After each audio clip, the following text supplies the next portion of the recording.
What is up, Auburn Tigers fans, and welcome in to an Auburn Primetime Live on this Tuesday night. Hope each and every one of you are having a great day. And tonight we are here to talk about the most important games on the Auburn Tigers 2025 football schedule. So, before we get started, I hope everyone can like the video, subscribe to the channel, share this video, hit the like button, hit the bell for notifications so you will get notified when we drop a video, go live, whatever, any type of content that we put out here on this Auburn at the Voice of College Football channel. So, thank you guys for being with me. I can already see the comments are filling up over here, and we're going to hop over here and get right to them. Auburn Dad for Life, War Damn Eagle, Let's Go Blake, love that. George, a guy I haven't seen in here before, but he says War Damn Eagle looks like he's got a little Florida Gators photo there. Love to see that. Glad to have you, George. We will take anybody in here, man. Love to see it. Florida Gators. What a great rivalry that is for the Auburn Tigers. I actually think that needs to be played more. And there's always some juice in those games, man, and it's always really, really electric. Great finishes. Even in 2019, when Bo Nix went down there with Gus Malzahn, it was still one hell of a game, right? And George says here, I might not be here for the big show, but I used to live in Auburn, and I've always liked Auburn. As a matter of fact, Auburn is my brother's team. He's 100% War Damn Eagle. George, that's awesome, man. Auburn is such a beautiful place. I think Auburn, they always say it's the loveliest village on the plains, right? But I truly think that is correct. And I think it's just a magnificent college town, and the beauty of it, the pageantry of it, the Toomer's Corner, the strip right down through there. It is just an electric vibe and an electric feeling. One day I would love to live there if I had the opportunity. So, Karen, I see you have checked in. War Damn Eagle fam, thank you for being here. Brett, I see you too, my man. War Damn Primetime, love having you here. AU versus Florida and AU versus Tennessee were huge rivalries when I was a kid.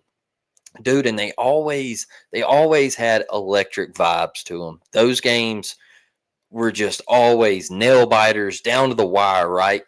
They were always just electric plays, and just both fan bases, just high profile college football fan bases, and we don't ever hardly get to play them anymore. And I think it's trash. I don't like it, and I think we need to get them in the rotation a little bit more often. In my opinion. So I hate that those games do not get played anymore, but that's how it goes. We're stuck playing Kentucky and Vanderbilt and all those, and now the 16 teams that kind of ruined everything with the addition of Oklahoma and Texas. But it is what it is. Hopefully we'll get to play them soon and a little bit more regularly. But, hey, two games that were a whole hell of a lot of fun, and we got a lot of memories with those two games. So, look, tonight we're going to talk about the most important games on the 2025 schedule for the Auburn Tigers, right? And we talked a little bit about the time slots last week and how I think those set up for the Auburn Tigers. I really like that when you go on the road, you don't have a lot of night games and things like that. Like the time slots were in Auburn's favor, in my opinion. Getting Georgia at home at night, I think that sets up for Auburn, right? And so I'm excited about the 2025 schedule. I think there's opportunities for Auburn in the 2025 schedule. I think Auburn has the ability to win some big-time games with this schedule. Now, you better get it done this year, right? Because the 2026 schedule is going to look a little different. So you really want to see the Auburn Tigers take off and have that upward trajectory in 2025. Plus, we all know it's year 3 for Hugh Freeze. We know he has to get it done now. And that is why I normally would say Georgia and Alabama, with the Iron Bowl and the Deep South's oldest rivalry, being my top 2 most important games for the Auburn Tigers. But this year might be a little different, folks. It might be just a hair difference for me, because I think in year 3 with this schedule, there's probably a couple more games that are must wins, in my opinion. So I might elevate those games ahead of an Iron Bowl or a Georgia, because we're trying to get to be an Alabama or a Georgia, right? We're trying to get back to that level. We want to get back to competing for SEC titles. We want to get back to competing for a college football playoff spot. Do you remember in 2014, we come out the first college football playoff rankings, we were at number 2. I want to get back to that. I want to get back to sitting around on that Tuesday night, waiting for the show to come on and expecting to see Auburn in that top 12. Now it's 12. Back then it was 4. So you got a little bit more leeway. You got a little bit of leverage there. And so I want to get back to those times of being excited. And this is the schedule to do it. Now, do I expect Auburn to make the college football playoff? I don't. There's some people out there, there's some talking heads that give Auburn a slim chance to go that route and possibly make it. It's slim, but it's out there, right? But with this schedule, you can't go 5-7. You can't go 6-6. You can't go 7-5, folks. I don't want 7-5 with a bowl win. I don't. That's just not good enough for me. That is not the Auburn standard for me. And I see these people on social media and they're talking, well, look at Auburn. Look at Auburn. It's same old Auburn. They're a basketball school. They're not good at football. Well, these youngsters, that's all they've seen is Auburn be good at basketball.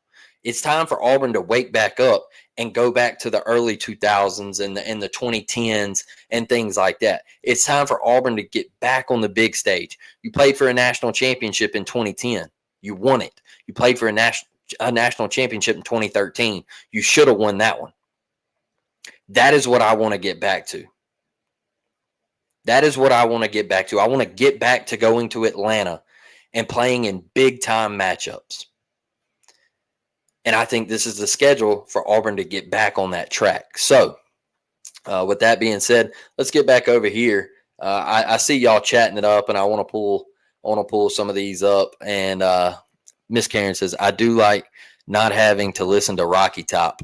Okay, so last year I went up there to watch the Alabama game, and it is really, really overplayed, in my opinion. And I get they love it, and it's their song. But, man, it feels like after every first down, they just rip it. And I was just like, come on, man. Like I get it for big-time third downs and you get a stop or whatever, you score a touchdown. But it just felt like every 2 minutes they were ripping Rocky Top. And I was like, sheesh, man. I don't know. It was different. Though I admit the Gator Chomp irritated me too. Yeah. I mean, it's their thing. I get it. It doesn't bother me as much, but the whole roll tide after first down, every first down, I hated that one too. So, yeah, but I get damn tired of hearing FSU play that. Dude, come on. That's a great one right there, Brett. That's a great one. That is a really, really good one. I mean, the chant, that's another one that's overplayed in my opinion. I wasn't there in Pasadena in 2013, but you could just tell on TV that it was just, every other minute and a half, they were just bang, bang, bang. And I'm like, come on, man. But look, let's get in here and let's look at this schedule and let's get to talking about this, man. Let's get the show on the road.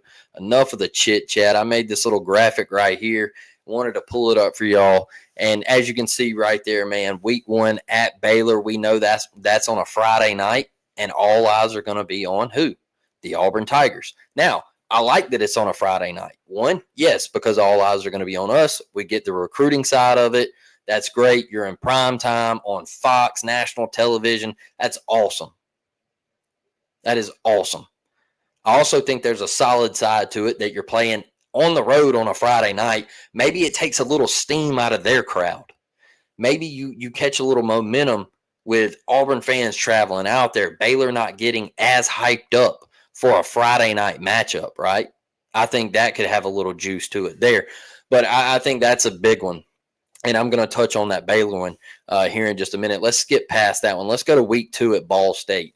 Look, this stretch right here with Ball State and week 3 with South Alabama, these are 2 must-win games. All right, you have to win these. If you lose either one of these games, which I think you would, South Alabama is more on the table than Ball State, in my opinion. If you lose either two of these games, it's conversation time, right? You can't have another New Mexico State in 2025. We all know that.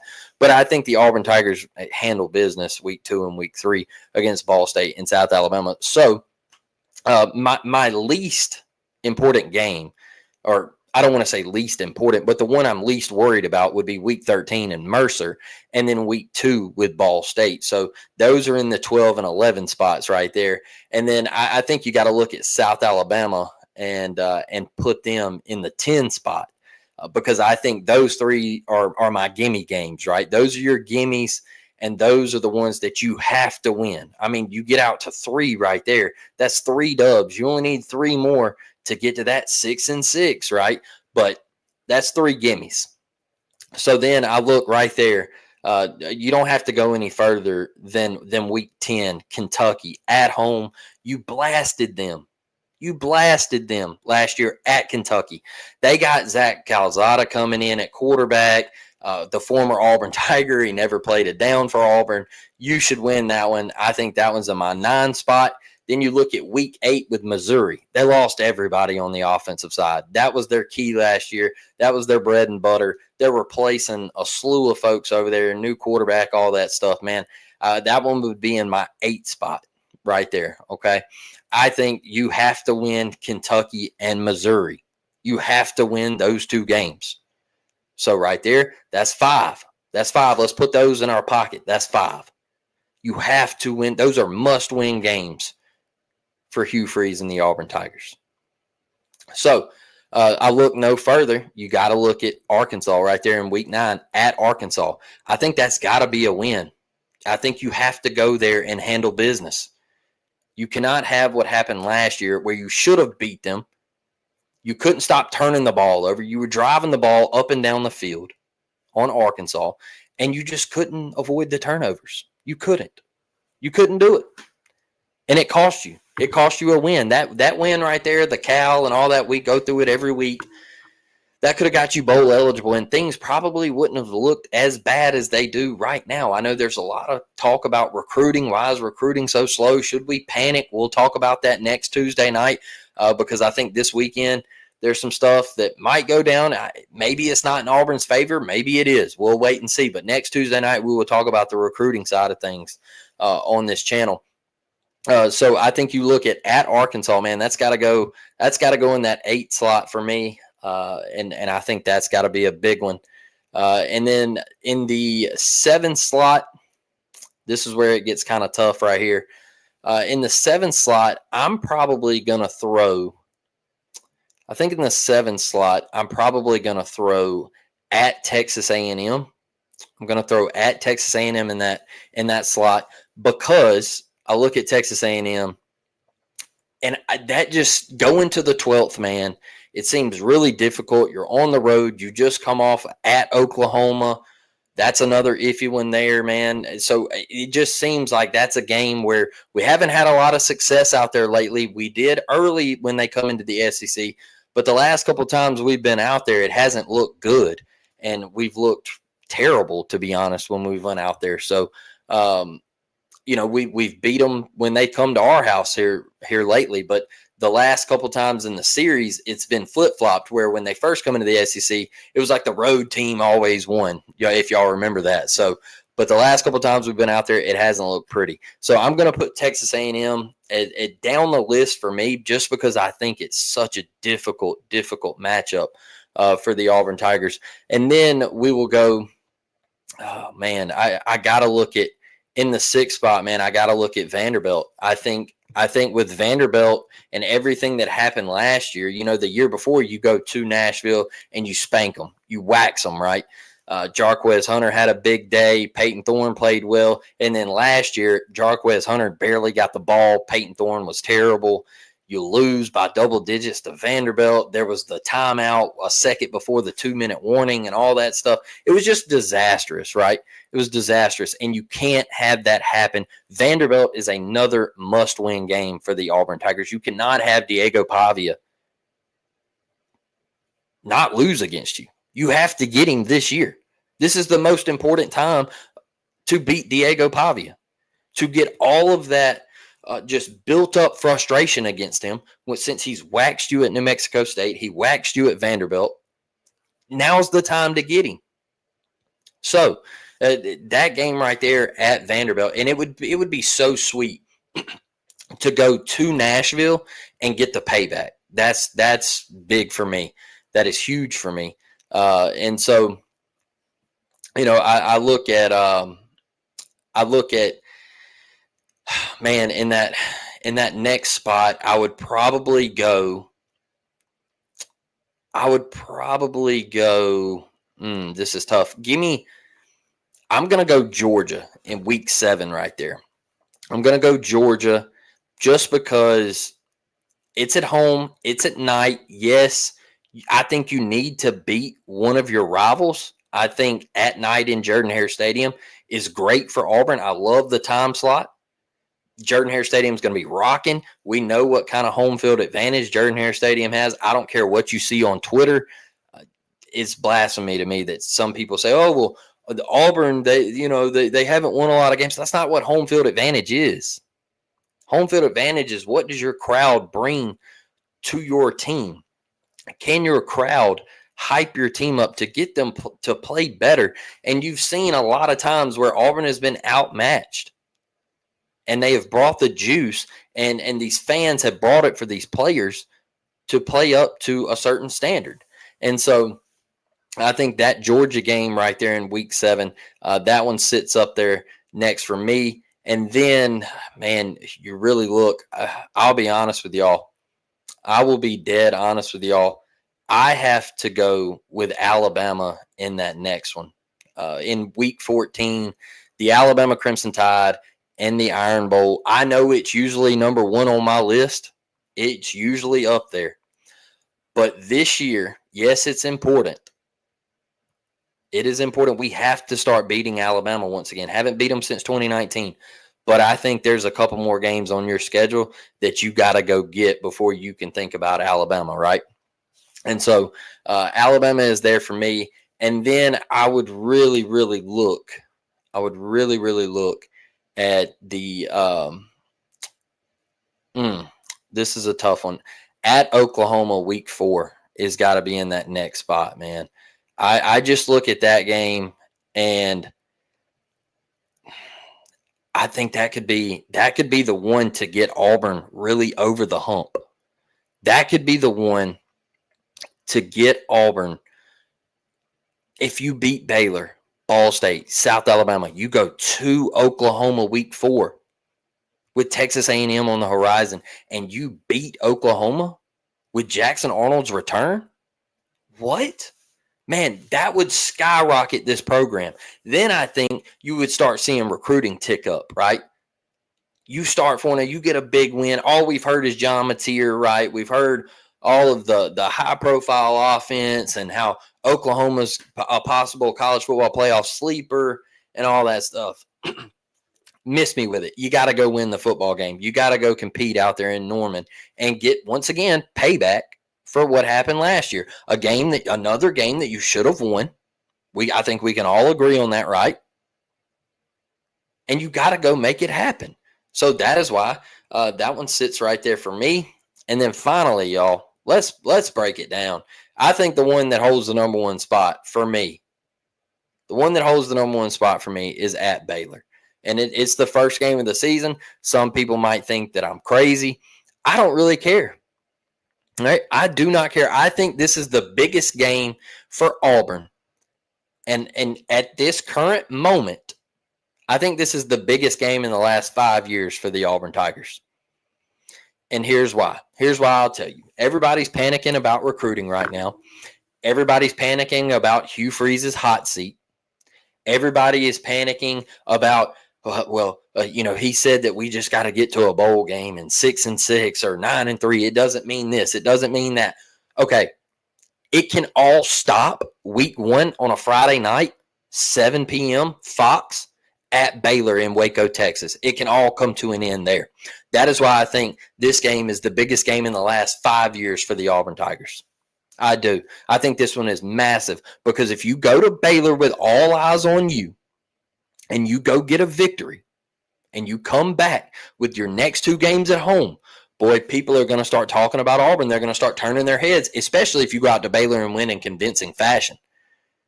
All right. So people are going to go out and they're going to start, hey, man, did you see Auburn? Did you see Auburn? Man, they look good out there at Baylor. They look real good. What's going on at Auburn? Are things happening at Auburn? And that's why I think it's got to be the Penn State game for Harsin. That's the feel this game has to it. And yes, it is week 1, but that is the type of feeling where we all sat there and we said, hey, if Brian Harsin gets beat by Penn State, it's probably it. Like, we feel like this is the nail in the coffin, right? If you go to Baylor and lose, and right now the way your recruiting is looking, look, that's it. That's it. People are going to put the nail in the coffin to Auburn, and they're going to say, hey, look, man, it just is what it is. Maybe Hugh Freeze can't get over the hump at Auburn. Maybe these kids aren't believing in what he's selling anymore. Right? I mean, you got to think about it like that. This is how massive this Baylor game is. And you can't shy away from it, y'all. Like, I know a lot of people might come after me and they might say, well, Blake, you say this and you say that. And look, I'm taking the orange and blue goggles off, y'all. I'm taking them off. I'm not going to sit here and sunshine pump. One of my last episodes with Up Tempo, somebody got in the comment section. I don't know if you saw it or not, but they said, Blake, man, you're bringing up losses from year 1 and losses from year 2. This is year 3, man. We don't care. All right. We don't care about year 1 and year 2. Y'all, it's on his resume. All right. When things go on your resume, they don't come off. Okay. So those losses have to be talked about, because we're here in year 3 saying, Hugh, you got to win, brother. You got to get it done at Auburn. The time is now. So you can get mad at me for bringing those up. You can get mad at me for being mad about getting blown out against New Mexico State in Jordan-Hare Stadium. And I'm fine with that. You can holler at me anytime. But it happened. You lost to Cal in Jordan-Hare Stadium. It happened, y'all. Stop avoiding it. Those losses happened. And don't get me wrong, I'm one of the biggest Hugh Freeze lovers, man. I think he's going to do great things. I think this is the year we turn it around. But I have to move Georgia and Alabama down my list, because this game is massive. And not just for win and loss. It's massive to whether recruits look at it, or, man, if you could potentially be looking for a new head coach.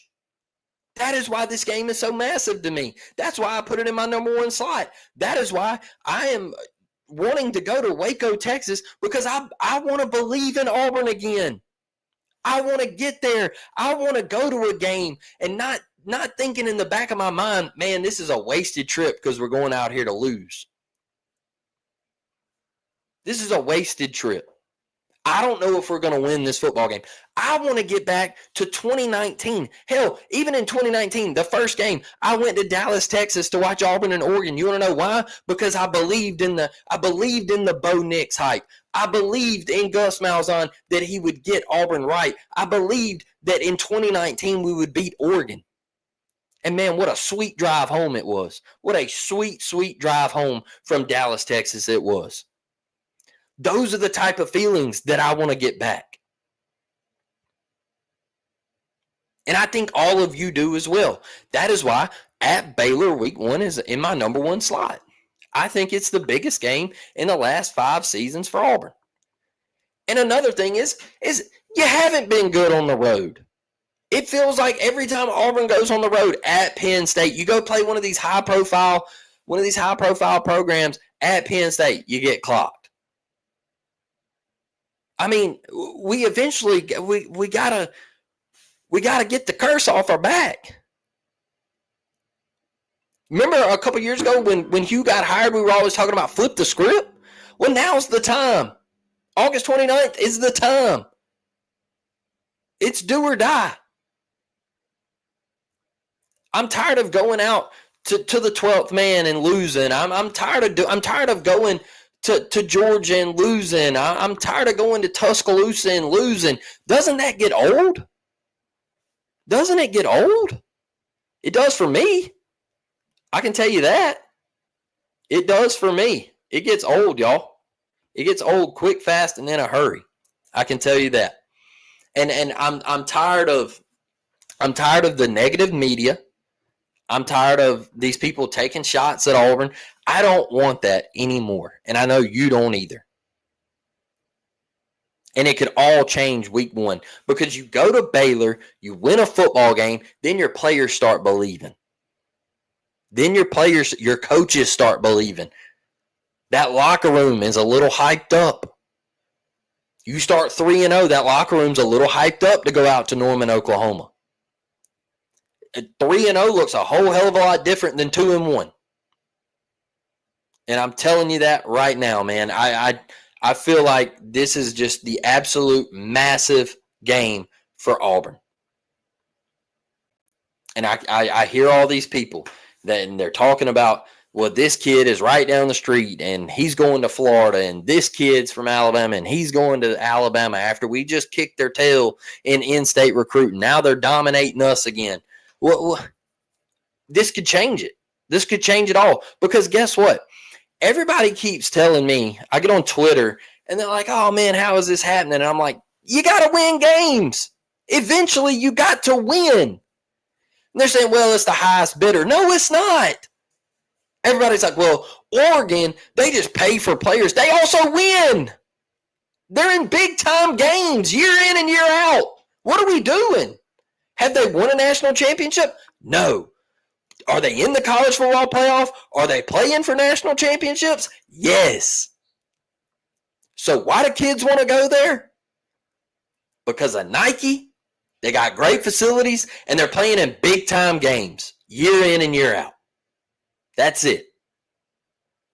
So miss me with all the, well, it's just, they're just paying players. No, they're not. I mean, they are paying players. They're paying them really, really well because Phil Knight's got all the money in the world.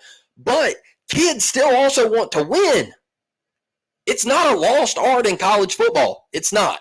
It's not. I know all of these people, the old heads out there, and everybody like that, they want to sit there and say, well, it's just a money game and whoever pays the most. No, it's not. No, it's not. Now, when it comes down to LSU and Michigan for Underwood, it might be. Those are two high-profile programs. But kids still want to win. Kids still want to win. And Underwood, he was from there, man. So I like, how can you knock a kid for that? You know, he wanted to stay home. That's cool. But I still think kids in today's time want to win football games.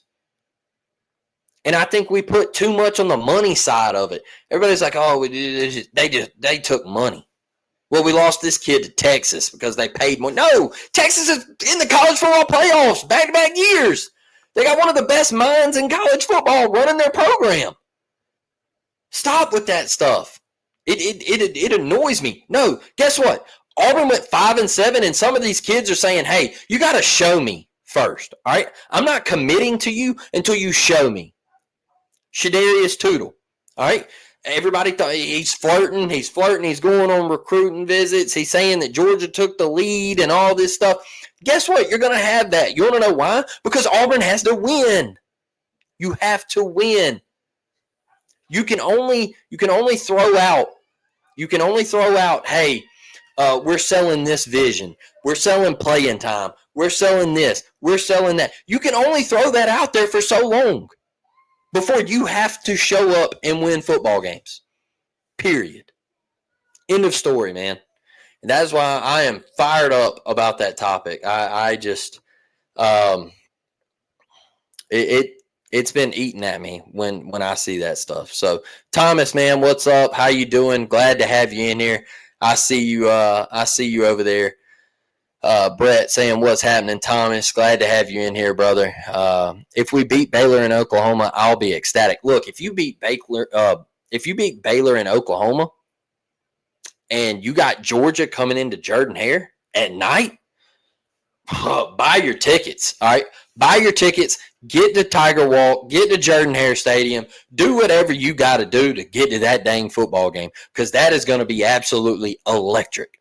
And I tell you right now, with them walking in there and the dominance that they've had over us, and you got an undefeated Auburn at home at night, that's the perfect time to knock Georgia off. You're flying with confidence. Then everybody's yelling, hey, man, how about them Auburn Tigers? Look at them. Hughes got them cooking. Hughes got them cooking. They're rolling. Them boys down on the plains are rolling. If you beat Baylor in Oklahoma, boy, look out. It could be a magical season. Once again, they sit in my two spots. Y'all know me from years past. I usually have Alabama and Georgia up there. And those are my two because they're the rivals. I value Alabama a little bit more than I value Georgia. I'm from Alabama, been here 34 years, born and raised, and the Iron Bowl is the biggest rivalry in college football, in my opinion. So, yeah, I rock with that, and I think it's always a massive game. But I think just this year in the situation that you have yourself in, I think there's more on the table for Auburn at this moment than Alabama and Georgia. Thomas says, I hate that it's on Fox because their broadcast is trash. Yeah, man, it's Big 12. They love Big 12. They got the rights to Big 12 and all that. But I don't think we're going to have Joel Klatt and Gus Johnson. I think we're going to have the other guy, and I actually like him. If you go watch I forget who it was. It was a UCF game, though. He's really electric on the call. I hope we have that. Their quarterback's like scrambling around. I forget who they were playing, but he's like scrambling around, and he's like, oh, my God, what a play, and all this, and he's going crazy. I loved it, but I hope, Joel Klatt and Gus Johnson, they probably won't be on that call. Dave Aranda is a defensive-minded coach. Hugh has had problems with those. AU loses to Baylor, and they'll be calling for Hugh's head. Exactly, Brett. Exactly. You proved my point right there. That is why this is the biggest game of the year for the Auburn Tigers. And look, Dave Aranda is a defensive mind, right? But Baylor's defense has been trash. I think Auburn has the clear upper hand. I think Auburn goes in with all the momentum into this game. Yes, Baylor has a great quarterback. I think Auburn is leaps and bounds better on both sides of the ball. I really do. I do. I could be wrong, but I think Auburn holds the advantage on both sides of the ball. Now, quarterback, yeah, like I said, they got a great quarterback, Sawyer Robinson. He can spin it, throw it around the yard. That's great. All right. Offensive line, defensive line, give me Auburn. All right. They might have a slight edge at linebacker, maybe just because our room, like it's a little thin and all that stuff. I still don't think so. But if a Baylor guy wants to hop on here and debate me about it, that's great. I would say, hey, okay, like I'll give you that one. DBs, get out of town. All right. It's by far Auburn. Wide receivers, Baylor might have some good ones. That's great. By far Auburn. Running backs, yeah, this isn't the normal running back room for the Auburn Tigers. It's not, the Cadillac Williams and the Ronnie Browns and the Ben Tates and the Trey Masons and Cameron Artis Paynes and, oh, God, I could keep going, Brad Lesters. And, I could just keep throwing names out, right? We could just keep, excuse me there. We could keep going and going and going, right? We could just keep on spitting out names of Auburn running backs. Booby Whitlow, that was another one. I mean, yeah, he had some fumbling problems here and there, but he was still electric. And so I could keep on and keep on and keep on. But there's talent in this Auburn backfield. Damari Alston, I felt like he had a fumbling problem. I felt like he fixed it. I felt like he got better. Jeremiah Cobb hasn't seen much action at Auburn, but I feel like he's electric. I feel like he's a dynamic player. If you get the ball to him out in space, especially on third downs, I think he could be great. So, yeah, I think Auburn has the clear advantage. I think that's why it's the most important matchup for Auburn in 2025. I do. Whew, y'all got me going. I would love to watch Auburn when I don't have to think, how are we going to blow it this time, right? I remember texting some folks last year in the Oklahoma game, so just saying, hey, we're going to blow this. We're going to blow it. We're going to blow it, and we eventually did. We did. New Mexico State was a wasted trip. No way. Had to hike up to the very top row of Jordan Hare to watch it, too. Oh, man. Brutal, Thomas. Brutal, man. I want RG3 and Cole Kubelik on that game. Oh, yeah, that would be sick. That would be really cool. That'd be a nice little tandem there. That kid from UConn would be pretty good. Yeah, what was it, Robinson, Darrell Robinson? I think he transferred in, and I'm pretty sure that's his name. And they've actually had some folks in the media come out and say that he's going to be electric, and he can be more than a Brian Petit, and he could actually take over. Some people think that he could possibly take over that running back room. They say that he is electric. So you're going to have a running back by committee, and we're going to see how it works out. Could Damari Alston come in and take over the workload? I think it could happen, but I doubt it. But I think he's got to be the one you got to lean on, right? I think Damari's got to be that one where you're in a close game and you need 2 yards. You need to look at Damari Alston and say, hey, go get me that first down, right? So, oh man, there's a lot to go into it this year, man. We got a lot to talk about, and we're getting so close to kickoff, right? We are getting so close. It is getting down to the wire. The season is fastly approaching, and I'm excited. I know you're excited. I think this schedule is just there for Auburn. I really do, y'all. The time slots, I laid it out for you tonight, how I feel. Man, I think the opportunity is now for Auburn, and you have to capitalize in 2025, because in 2026, they turn, you start facing new opponents, you start going out. I'm sure we'll play Texas. I'm pretty sure we play them and everything. So, look, it's going to be a massive 2025 for the Auburn Tigers, I believe. So, thank y'all for joining me tonight. War Damn Eagle to each and every one of you, the live chat, all my normal people in here, man. I thank y'all so much. Appreciate y'all. And go check out that Christian Chatterton video if you haven't, man. That interview, I just absolutely enjoyed it. Loved every second of it. Such a great dude. Go check it out. Like that video. Share that video along with this one. And get it out there, man. Get my content pushing out there if you can. Share it out on Twitter and get people in here and get this thing growing. I know Taylor did a show last night. I checked in on that one, and he goes live on Mondays. I go live on Tuesdays, and we're pushing content out through the week for y'all, hopefully each and every day. So I thank y'all for joining me. Like I said, it's War Damn Eagle. As always, next Tuesday night, I'll be here. I said we're going to talk about some recruiting. So get ready for that. I'll have another episode out for y'all at the end of this week. I will holler at y'all. See y'all Tuesday night, 7 p.m.